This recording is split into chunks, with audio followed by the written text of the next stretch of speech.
सोचिए अगर दुनिया के सबसे बड़े और अनुभवी इंजीनियर जिस करोड़ों की मशीन को ठीक न कर पाएं, उसे सड़क पर भीख मांगने और कचरा बीनने वाली 11 साल की छोटी बच्ची ठीक कर दे, तो क्या होगा? आखिर कैसे एक अनपढ़ भिखारी बच्ची को एडवांस ऑटोमेशन मशीनों की इतनी गहरी जानकारी हो सकती है? और क्या होगा जब उस अरबपति कंपनी के मालिक को पता चलेगा कि जिस गरीब बच्ची को उसके गार्ड धक्के मारकर निकाल रहे हैं, उसके साथ उसका एक ऐसा खून का रिश्ता है जो सालों पहले खो गया था। जानने के लिए इस कहानी को अंत तक जरूर सुने, क्योंकि इस कहानी का अंत आपके रोंगटे खड़े कर देगा।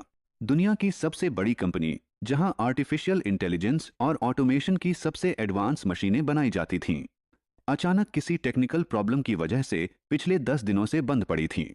रोज करोड़ों का नुकसान हो रहा था। दुनिया के बड़े से बड़े इंजीनियर इस पर अपना तजुर्बा आजमा चुके थे, लेकिन कोई भी मशीन को ठीक नहीं कर पा रहा था। कंपनी के मालिक थे राजवीर मल्होत्रा, तकनीकी दुनिया का एक बड़ा और चर्चित नाम। लेकिन आज इस कंपनी में एक अजीब सी उदासी छाई हुई थी।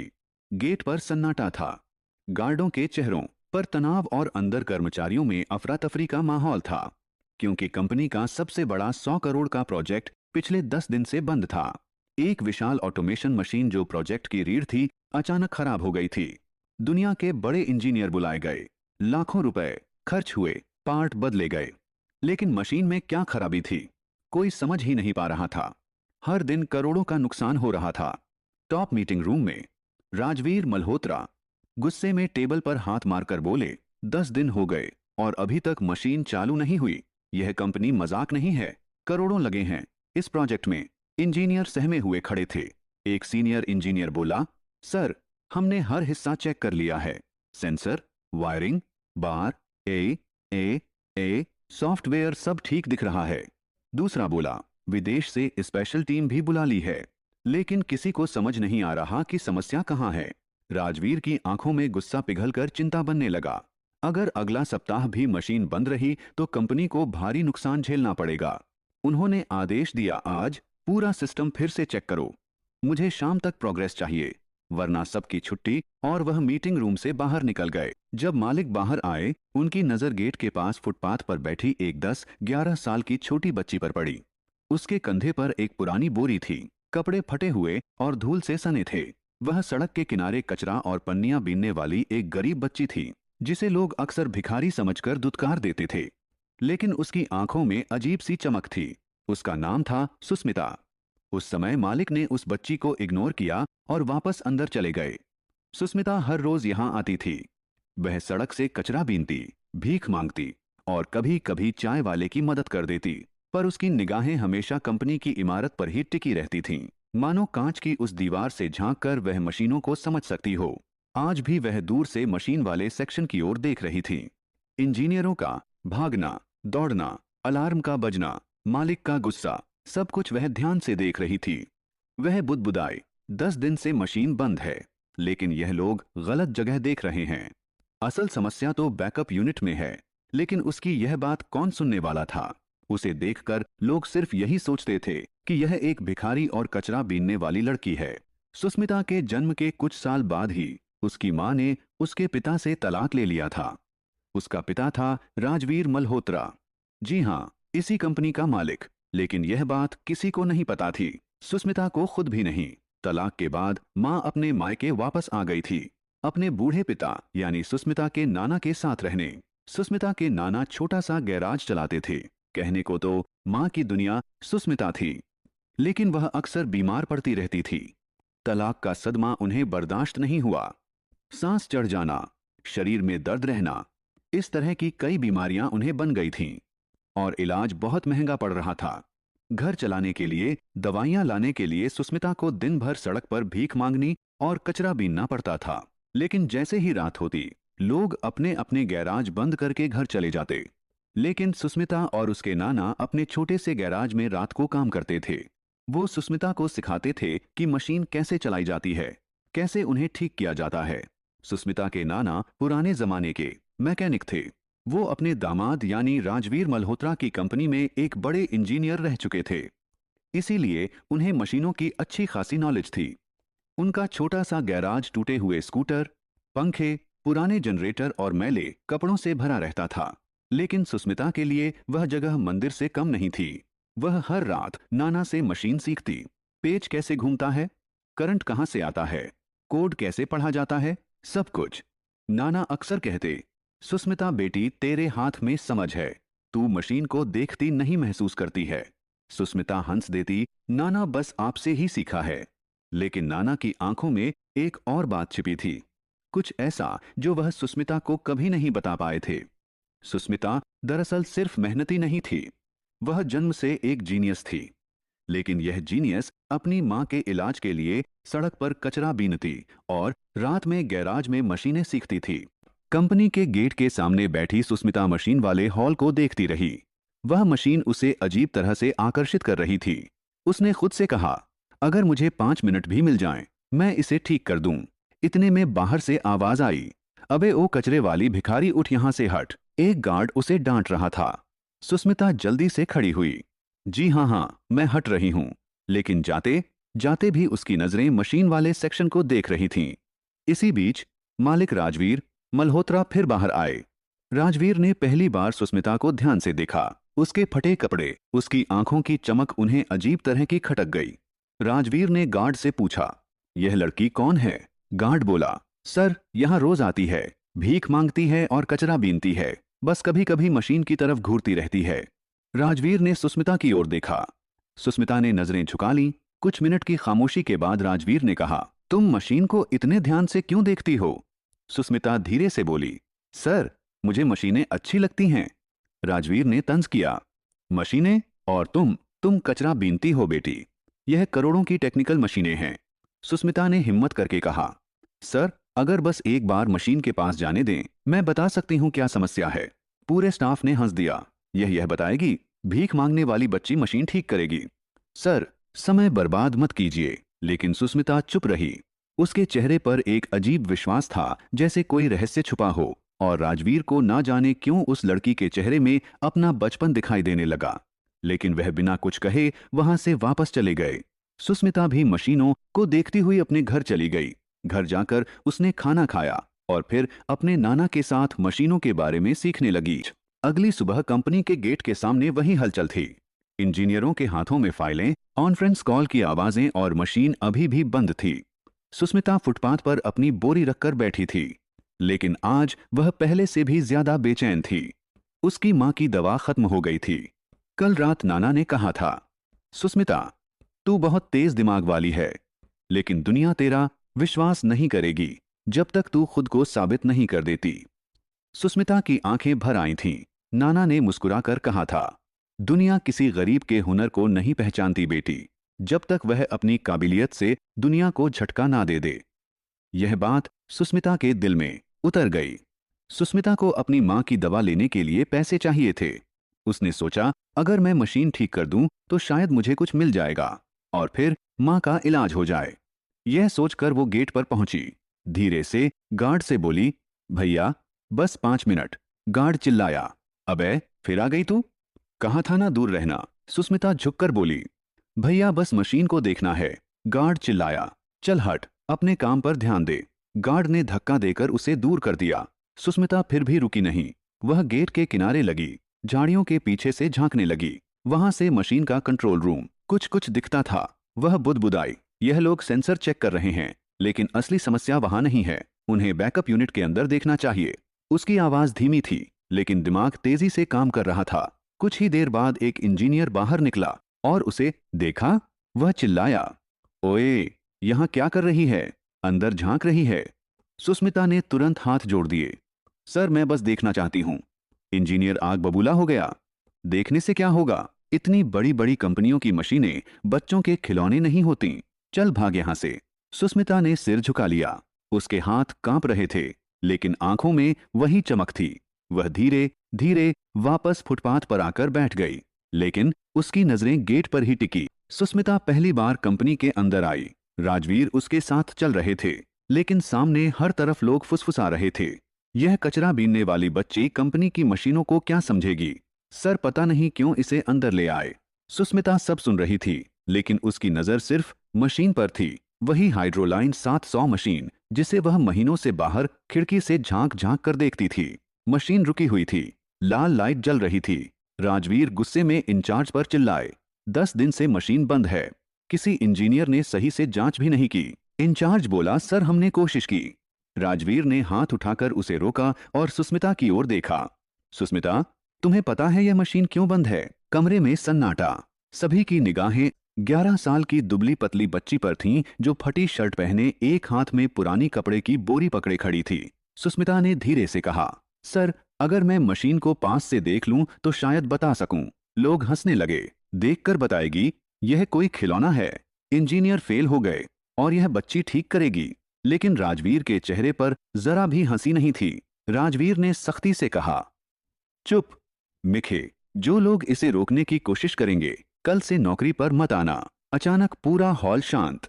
सुस्मिता धीरे धीरे मशीन के चारों ओर घूमने लगी। हर जगह सूंघकर हवा को महसूस किया। आवाज, कंपन, तेल की गंध, सब कुछ। इंजीनियर बड़बड़ाते रहे, यह बच्ची ड्रामा कर रही है, किसे बेवकूफ बना रही है यह। लेकिन सुस्मिता अपनी ही दुनिया में थी। सुस्मिता ने झुककर नीचे की तरफ देखा और अचानक बोली, सर यह बंद नहीं हुई, इसे किसी ने बंद कराया है। पूरा कमरा चौंक गया। इंचार्ज ने हंसकर कहा, क्या बकवास कर रही है? मशीन खराब है इसलिए बंद है। सुस्मिता ने सीधा उसकी आंखों में देखते हुए कहा, नहीं सर, मशीन खुद नहीं रुकी। इसके मेन प्रेशर वॉल्व को हाफ टू रन घुमाया गया है। यह हादसा नहीं, किसी का इरादा है। राजवीर का चेहरा सख्त हो गया। एक सीनियर इंजीनियर आगे आया, यह असंभव है। उस वॉल्व तक पहुंचने के लिए मशीन खोलनी पड़ती है और वह मशीन 2 दिन पहले हमारे सिवा किसी ने नहीं खोली। सुस्मिता ने मशीन के एक छोटे कोने की ओर इशारा कर कहा, नहीं सर, अगर कोई इस पैनल का तीसरा स्क्रू खोल दे तो बिना मशीन खोले वाल्व तक हाथ पहुंच सकता है। इंजीनियर स्तब्ध। उन्होंने जाकर स्क्रू चेक किया। तीसरा स्क्रू थोड़ा ढीला था। मतलब सुस्मिता बिल्कुल सही थी। हॉल में सन्नाटा फैल गया। राजवीर धीरे से बोले, मतलब किसी ने सेबोटाज किया है कंपनी को नुकसान पहुंचाने के लिए। फिर उन्होंने सुस्मिता की तरफ देखा, और तुम्हें यह सब कैसे पता? सुस्मिता ने सिर झुकाकर कहा, सर मैं रात को अपने नाना के गैराज में मशीनें खोलना सीखती हूँ, बस वहीं से समझ आया। राजवीर ने कुछ देर सुस्मिता को देखा, जैसे उनकी आंखों में कोई नई उम्मीद चमक उठी हो। सुस्मिता, अगर मैं कहूं कि मशीन को चालू कर दो, क्या कर पाओगी? इंजीनियर चौंक कर बोले, सर यह मजाक नहीं है, इतनी भारी मशीन गलती से भी ब्लास्ट हो सकती है। लेकिन राजवीर ने कहा, मैंने फैसला कर लिया है। फिर उसने सुस्मिता की ओर देखते हुए कहा, बोलो सुस्मिता, तैयार हो? सुस्मिता ने पहली बार मुस्कुराकर कहा, जी सर, कोशिश करूंगी। इस एक लाइन ने पूरा हॉल चुप कर दिया। इंजीनियरों ने एक दूसरे को देखा। यह पागलपन है। अगर मशीन फट गई तो बच्ची है सर, यह खेल नहीं। लेकिन राजवीर की नजरें सिर्फ सुस्मिता पर थीं, जिसमें किसी भी तरह का डर नहीं था, उम्मीद थी। सुस्मिता झुककर मशीन के निचले हिस्से में गई, जहां एक छोटा सा कंपार्टमेंट था। उसने टॉर्च मांगी। इंजीनियर ने झुंझलाकर कहा, टॉर्च लेकर क्या करेगी? तुमसे नहीं। राजवीर ने तीखे स्वर में कहा, दे दो। टॉर्च हाथ में आते ही सुस्मिता ने अंदर झांका और तुरंत बोल पड़ी, देखा सर, यह पाइप, यह वाला नहीं, इसे यहां होना चाहिए था। इंजीनियर ने झुककर देखा और चौंक गया, ये तो सही में गलत जगह है। सुस्मिता ने मशीन के अंदर हाथ डालकर धीरे से उस पाइप को घुमाया और एग्जैक्ट जगह फिट किया। इंजीनियर दंग थे। एक आदमी बड़बड़ाया, हमसे इतने दिनों से गलती हुई और इस बच्ची ने 2 मिनट में पकड़ ली। सुस्मिता मशीन के दाएं हिस्से में गई, जहां एक बड़ा जंक्शन बॉक्स था। वह हल्का सा कंपन कर रहा था। सुस्मिता ने अपना हाथ उस पर रखा और अचानक पीछे हट गई। सर, अगर इसे अभी ऑन कर दिया तो ब्लास्ट हो जाएगा। पूरा स्टाफ दहशत में। राजवीर आगे बढ़े। ब्लास्ट? लेकिन क्यों? सुस्मिता ने बॉक्स की तरफ इशारा किया। सर, इस पैनल की वायरिंग बदल दी गई है। पॉजिटिव और नेगेटिव क्रॉस कर दिए गए हैं। एक इंजीनियर चिल्ला पड़ा, यह तो कोई जानबूझकर ही करेगा, यह हादसा नहीं है। राजवीर को सुस्मिता की बात याद आई। सर, इसे किसी ने बंद कराया है। अब सब कुछ साफ हो रहा था। सुस्मिता ने कहा, सर मुझे सिर्फ 10 मिनट दीजिए, अगर मैं गलत हुई मैं खुद यहां से चली जाऊंगी। राजवीर बोले, शुरू करो। सुस्मिता स्क्रू ड्राइवर और एक छोटे प्लास की मांग करती है। इंजीनियर उसे उपकरण देने में भी हिचक रहे थे, लेकिन राजवीर के एक इशारे पर दे दिए गए। सुस्मिता मशीन के पीछे जाकर बिल्कुल सही तारों को पहचानती है, उन्हें काटती है, फिर दोबारा जोड़ती है। कई लोग स्क्रीन पर स्क्रीनिंग डाटा देख रहे थे। सब कुछ सुस्मिता की बात से मैच हो रहा था। 10 मिनट पूरे हुए। सुस्मिता मशीन के सामने खड़ी हो गई और बोली, सर अब इसे ऑन किया जा सकता है। सब हड़बड़ाए। अरे अभी मत करना, कुछ गलती हुई तो बच्ची है, क्या पता। राजवीर ने किसी की नहीं सुनी। उसने सुस्मिता को ही इशारा किया, तुम ही ऑन करो। सुस्मिता धीरे से मुख्य बटन के पास गई, एक लंबी सांस ली और क्लिक। 2 second, 5 second, 7 second. सबकी सांसें थमी हुई थीं। अचानक मशीन चालू हो गई। लाल लाइट बंद, हरी लाइट जल उठी। सारा सिस्टम रिवाइव हो गया। जैसे 10 दिन से सोई मशीन आज बच्ची की आवाज सुनकर जाग गई हो। हॉल में चारों तरफ ओह माय गॉड, इस बच्ची ने कर दिया। अविश्वसनीय। राजवीर की आंखों में चमक थी। वह धीरे से बोले, सुस्मिता तुमने कर दिखाया। सुस्मिता ने शर्माते हुए कहा, सर मैंने कुछ नहीं किया, मशीन खुद बता रही थी कि उसे क्या तकलीफ है। मशीन चालू हो चुकी थी, हरी लाइट चमक रही थी, सारी कंपनी में खुशियों की आवाज थी। लेकिन राजवीर चुप खड़े बस सुस्मिता को देख रहे थे। इंजीनियर जश्न मना रहे थे, पर राजवीर के दिमाग में एक ही सवाल घूम रहा था, यह बच्ची है कौन। राजवीर सुस्मिता के पास आए। उनकी आवाज बहुत धीमी थी। बेटी तुम हो कौन। सुस्मिता ने शर्माते हुए कहा, सर मैं कोई नहीं हूं। राजवीर ने सिर हिलाया नहीं। कोई साधारण बच्ची 100 करोड़ की मशीन यूं नहीं ठीक कर सकती। वह नीचे घुटनों के बल बैठ गए ताकि उनकी आंखें सुस्मिता के बराबर हों। सच सच बताओ, तुम्हें मशीनों की इतनी दबाव कर दिया, जानकारी कहां से मिली। सुस्मिता ने गहरी सांस ली और पहली बार खुलकर बोली, सर मैं भीख मांगती हूं और कचरा बीनती हूं।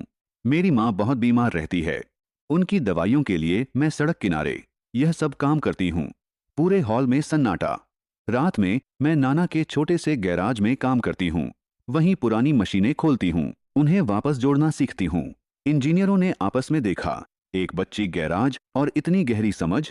राजवीर ने धीरे से पूछा, तुम्हारे पिता। सुस्मिता ने सिर झुका लिया, मुझे नहीं पता सर, मैंने उन्हें कभी नहीं देखा। यह जवाब राजवीर के दिल में चुभ गया, क्योंकि उनकी अपनी कहानी ठीक ऐसी ही थी। राजवीर ने ध्यान से सुस्मिता का चेहरा देखा।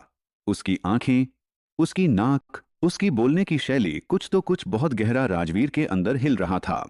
उन्होंने धीरे से पूछा, तुम्हारी माँ का नाम क्या है। सुस्मिता ने कहा, अंजलि, अंजलि शर्मा। यह सुनते ही राजवीर के पैरों के नीचे से जमीन खिसक गई। हॉल में खड़े लोग देख रहे थे। राजवीर की सांस रुक गई थी। अंजलि, यह वही नाम था जिससे वह 11 साल पहले तलाक ले चुके थे, एक गलतफहमी की वजह से। उनकी आंखों में हल्का कंपन आया। और तुम्हारा नाम सुस्मिता, पूरा नाम। सुस्मिता चुप रही, फिर धीरे से बोली, सुस्मिता, सुस्मिता शर्मा। राजवीर के भीतर जैसे तूफान उठ पड़ा। राजवीर ने लगभग कांपती आवाज में पूछा, तुम्हारी उम्र 11 साल, तुम कहाँ रहती हो। नाना के साथ। माँ कहती है कि पापा ने उन्हें छोड़ दिया और कभी वापस नहीं आए। राजवीर जमीन पर बैठ गए, आंखें लाल, हाथ कांप रहे थे। 11 साल, उसी साल की बच्ची, अंजलि की बेटी, दिखने में बिल्कुल उसी जैसी। राजवीर की आवाज टूट गई, सुस्मिता, क्या तुम्हारी माँ ने कभी तुम्हारे पापा की तस्वीर दिखाई। नहीं सर, वह हमेशा कहती हैं कुछ तस्वीरें फाड़ दी, कुछ खो गईं। राजवीर की आंखों से आंसू गिर पड़े। वह समझ चुके थे, यह बच्ची, यह वही है, उनकी अपनी, उनकी खोई हुई बेटी। राजवीर ने सुस्मिता को कसकर पकड़ लिया, जैसे 11 साल का सूखा एक ही पल में बारिश में बदल गया हो। इंजीनियर, स्टाफ, सभी लोग दंग खड़े थे। राजवीर ने कांपती आवाज में कहा, सुस्मिता तुम मेरी। वह पूरी बात नहीं बोल सके, गला भर आया। उन्होंने सुस्मिता का चेहरा दोनों हाथों में लिया। बेटी, तुम मेरे जैसी क्यों लगती हो। सुस्मिता घबरा गई। सर, आप ठीक हैं। लेकिन राजवीर अपने आप को रोक नहीं पाए। धीरे से बोले, क्योंकि तुम शायद मेरी ही बेटी हो। अपनी में एक चीख सी फैल गई, क्या मालिक की बेटी। सुस्मिता डर गई, पीछे हट गई। ऐसा मत कहिए, मेरी माँ, हम बहुत गरीब हैं। राजवीर ने तुरंत कहा, गरीबी किसी रिश्ते को नहीं रोक सकती। सुस्मिता, और अगर तुम मेरी बेटी निकली तो तुमने आज सिर्फ मशीन नहीं, मेरी जिंदगी भी ठीक कर दी है। राजवीर ने सुरक्षा विभाग को बुलाया और साफ शब्दों में कहा, कल सुबह डीएनए टेस्ट होगा। पूरे स्टाफ के बीच सन्नाटा छा गया। सुस्मिता बस एक ही बात सोच रही थी, क्या वाकई यह आदमी मेरे पापा हो सकते हैं। राजवीर का दिल धड़क रहा था। क्या सुस्मिता वही बेटी है जिसे किस्मत ने 11 साल बाद लौटाया है। मशीन ठीक होने के बाद पूरी कंपनी में सिर्फ एक ही चर्चा थी, क्या सुस्मिता वाकई मालिक की बेटी है। सुस्मिता घबराई हुई थी, वह सोच भी नहीं पा रही थी कि उसकी एक छोटी सी कोशिश उसकी पूरी जिंदगी बदल देगी। राजवीर उसे अपनी कार से घर छोड़ने लगे, लेकिन सुस्मिता ने मना कर दिया। सर, मैं खुद चली जाऊंगी। अगर लोग मेरी मम्मी को देखकर कुछ बोलें, उन्हें बहुत बुरा लगेगा। राजवीर ने पहली बार सुस्मिता के सिर पर हाथ फेरा। कल मैं तुम्हारे घर आऊंगा, डीएनए टेस्ट होगा, फिर सच सामने आएगा। सुस्मिता चुपचाप चली गई। राजवीर पूरी रात सो नहीं पाए। राजवीर पहली बार उस पुराने मोहल्ले में पहुंचे जहां सुस्मिता रहती थी। सड़क तंग, लोग गरीब, लेकिन एक छोटा सा घर जिसके दरवाजे के बाहर कचरे की पुरानी बोरी रखी थी। राजवीर का दिल पिघल गया। वहीं एक औरत बैठी थी, कमजोर लेकिन चेहरे पर अजीब सी शांति। वह अंजलि थी, वही महिला जिससे राजवीर ने 11 साल पहले एक गलतफहमी में तलाक ले लिया था। राजवीर का गला भर आया। अंजलि। अंजलि ने उनकी ओर देखा, पहचान गई, लेकिन कोई खुशी नहीं, सिर्फ पुराने घाव। क्यों आए हो राजवीर? उसकी आवाज टूटी हुई थी। राजवीर ने कहा, अंजलि, मुझे सुस्मिता के बारे में जानना है। अंजलि सहम गई। उसे क्यों परेशान कर रहे हो?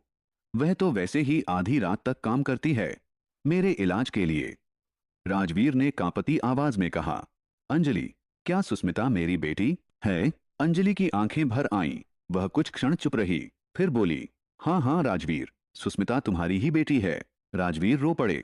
सुस्मिता को समझ नहीं आया क्या हो रहा है, लेकिन दोनों माँ बाप को इतने साल बाद एक साथ देखकर उसका दिल भारी हो गया। अंजलि ने कहा, बेटी, यही तेरे पापा हैं, तू पूछती थी ना? राजवीर सुस्मिता के सामने घुटनों पर गिर गए।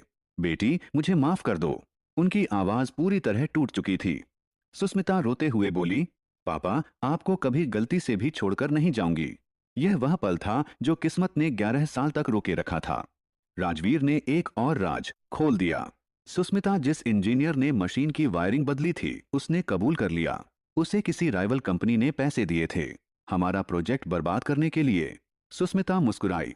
मशीन को दर्द था सर, मैंने सिर्फ वह सुना जो वह कह रही थी। राजवीर ने कहा, बेटी, आज से तुम सर नहीं कहोगी, मैं तुम्हारा पिता हूं और तुम इस कंपनी के असली मालिक की बेटी। इंजीनियर, स्टाफ सबको बताया गया, कंपनी को बचाने वाली बच्ची अब उसी मालिक की खोई हुई वारिस है। राजवीर ने अंजलि का इलाज करवाया। सुस्मिता को एक शानदार स्कूल में दाखिला मिला और अपने गैराज को कंपनी के अधीन करते हुए नाना को इज्जत और नौकरी मिली। पूरी जिंदगी जितनी तकलीफों में गुजरी थी, उतना ही बड़ा पुरस्कार सुस्मिता को मिला, अपने माता पिता का प्यार। सुस्मिता हर दिन मशीनों के साथ रहती, सीखती, समझती, और राजवीर हर बार उसे देखकर सोचते, काश मैंने उसे कभी खोया ही ना होता। लेकिन सुस्मिता मुस्कुराकर कहती, पापा, किस्मत गलत नहीं होती। अगर मैं खोई ना होती तो मुझे मशीनों की दुनिया नहीं मिलती, और शायद मैं आपको कभी वापस नहीं मिलती। राजवीर ने उसे गले लगा लिया।